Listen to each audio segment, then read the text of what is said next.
Have you ever found yourself wanting to do a little journaling, but found a lack of gravity was causing problems for your pen?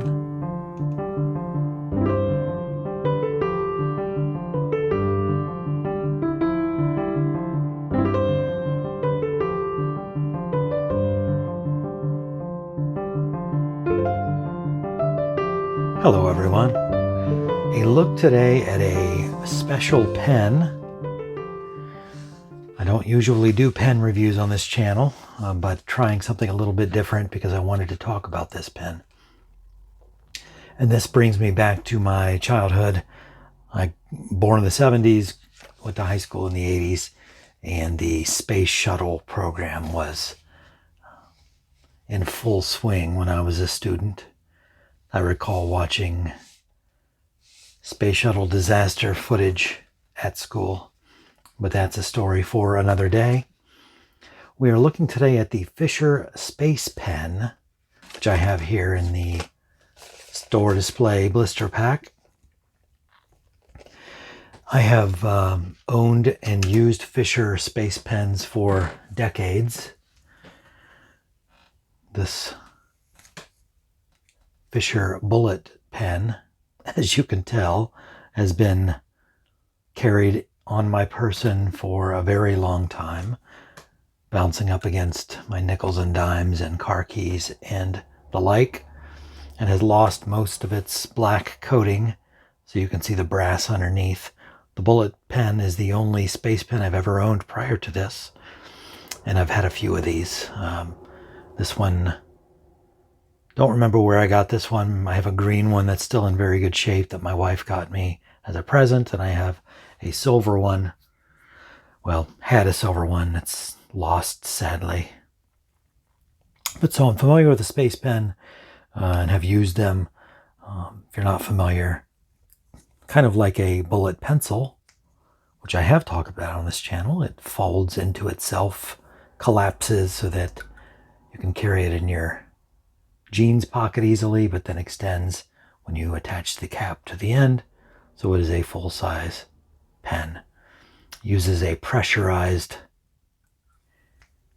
ink cartridge, which was designed for astronauts to carry in space, originally during the Apollo missions, and has, according to the literature here, been carried on every manned space flight since the 60s. Not designed by NASA, but Mr. Fisher, Mr. Paul Fisher, the inventor of the space pen. His info is there. A lot of info here. I won't bother to read it all. Now, I believe this model is called the Cap-O-Matic, but I don't see that phrase anywhere on this packaging. Made in the USA with United States and global materials. I like that. It made it sound like a positive either way. It's made in the USA. Hoorah! Of global materials. That sounds awesome. Right upside down at any angle and extreme temperatures from -30 to 250 degrees Fahrenheit, underwater, etc. Over grease. I don't know. I imagine there are trades and jobs where you would find it necessary to write over grease. I haven't encountered that up to this point in my life. I try to open this package without damaging the graphics too much. I don't know if that's going to be possible.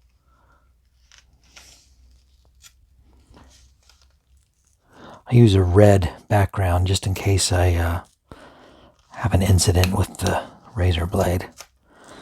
That's a joke that I may regret making.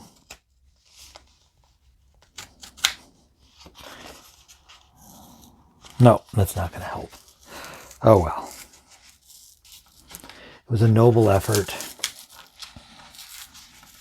Just going to have to destroy it. Well, might be able to save some of it. Oh, did I just scratch the beautiful pen? I think I did. That would be a shame. Let's get rid of that before I do any more damage. Okay, I don't think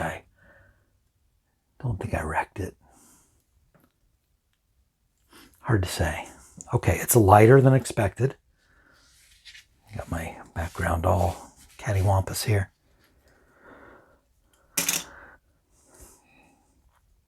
It is clearly not all brass construction. It's lighter than the bullet pen. Similar length. It's slightly longer than the bullet pen. And the Cap-O-Matic feature refers to the fact that it does not have a plunger, a dedicated pusher on top. Dedicated pusher. I went to school with a dedicated pusher. I wonder where he is now. But the entire cap activates the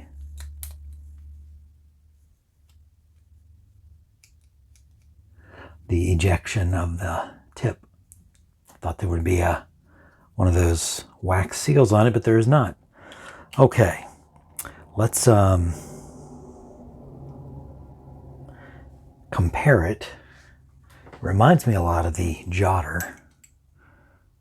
Kind of similar in style. Of course, the Jotter does have the dedicated pusher on top. Kind of similar in styling, the pens. The Jotter, I think, maybe feels a little bit heavier than this. So this is a relatively light pen. Keep that here. We may use that as a comparison. What else? It has the Space Shuttle graphic. Most of them are just blank, a solid color piece here. Some of them referencing other Apollo missions, Apollo 11, Apollo 13, etc. So, and I think you can order these custom made with your own logo if you have the wherewithal and the desire from Fisher. Could be wrong on that, but I think so. Okay, the clip, it's going to be hard to see. The shininess of it makes it hard. Space, it says. Not Space Pen, just Space. And it has a logo of a planet with a ring around the base of the cap. Space Pen by Fisher, USA. Probably can't see that. Take my word for it. The click action feels less substantial than on a Parker Jotter. So if you're familiar with the Jotter, this feels a little more loosey-goosey. The sound isn't as deep. You feel like you're doing something way down in the innards of this. Heavy metals being moved when you click a Jotter. Still, I like a click pen. We will try this out and see how it works. I assume it's the same kind of pressurized writing as you would get, probably the exact same cartridge that you get in the bullet pencil. So let's clear this off and give it a try. Okay, let's try this out on a steno pad here.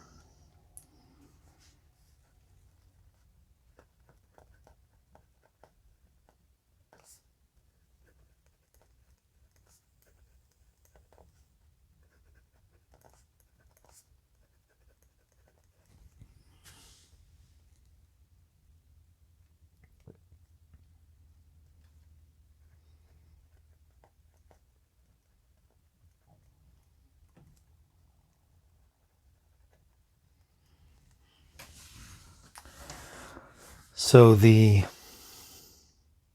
feel of writing with a pressurized ink cartridge, as found in the Fisher Space Pens,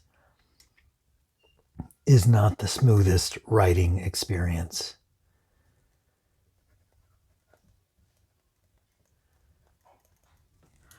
I don't know if the packaging said whether this was medium. It does say medium point. Don't know how that would vary in other points. The The draw for writing, the draw, kind of a joke. The reason that you have a space pen or write with a space pen is the durability, the flexibility, the writing in the rain.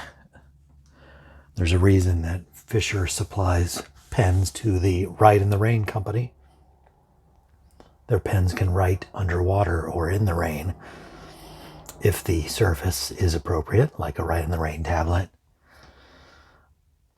The reason I like to have a space pen is the ink cartridges last forever, whether they're being used or not. The bullet pen I have here, as I mentioned, I've had for a very long time, and the ink works just as fine now as the day I got it a few decades ago. This one's in blue. This one seems to write a little bit smoother. I don't know if because this is new, maybe it needs to break in a little bit. This does not feel as smooth as this. I think they're both medium points. Let's find out.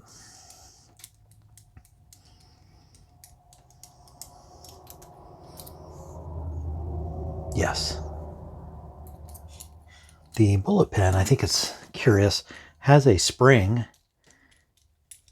in the tip, I guess, to provide like shock absorption.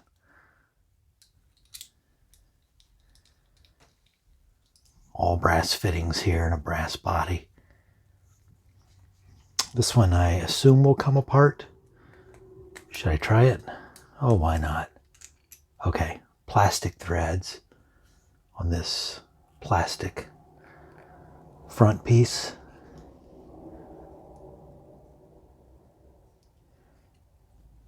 This one has a spring also, but that's expected in a retractable pen.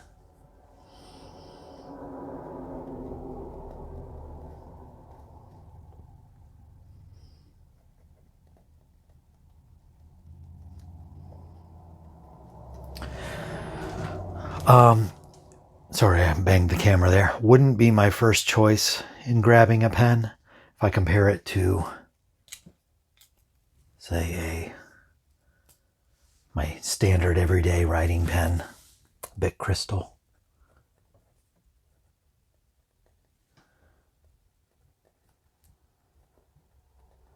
The Bic is just a smoother writing experience, but that's its one job. It doesn't have to go aboard the space shuttle. It doesn't have to write in the rain. It just has to work in the office or at school, and it does that wonderfully. If I owned this pen for 10 or 20 years, would the ink still flow? Not sure, but I tend to doubt it. I think it would dry up in the point. I might be able to get it working again, who knows. But I have a feeling the Fisher would still work. It would be scratchier than the Bic, but you would, actually get some ink coming out of it.